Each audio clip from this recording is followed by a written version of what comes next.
Terungkap sosok perempuan yang batal menikah dengan pria asal Palembang, Sumatera Selatan diduga karena uang perjanjian yang hanya kurang Rp700.000. Sebelumnya, sosial media tengah dihebohkan kabar batalnya menikah pasangan tersebut yang terjadi pada H-1 pernikahan.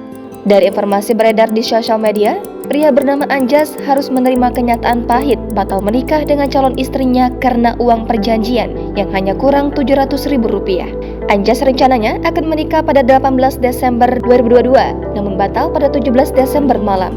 Sementara keduanya telah menggelar acara lamaran pada 17 November lalu. Diceritakan di sosial media, wanita tersebut awalnya meminta uang Rp35 juta, emas 2 suku dan uang untuk ibunya Rp5 juta. Permintaan itu rupanya di luar dari seserahan.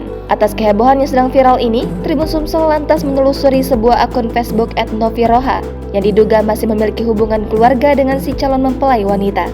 Terlihat perang komentar terjadi akibat kehebohan ini. Dalam unggahannya, Novi membantah pernikahan sang adik batal karena pihak wanita.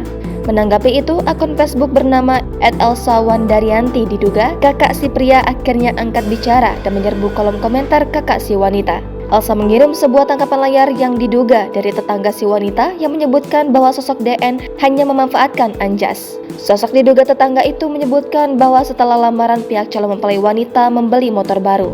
Menurut sosok yang diduga tetangga sekaligus temannya, sosok calon pengantin tersebut mempunyai selera yang tinggi. Jangan lupa subscribe, share, komen, dan like ya!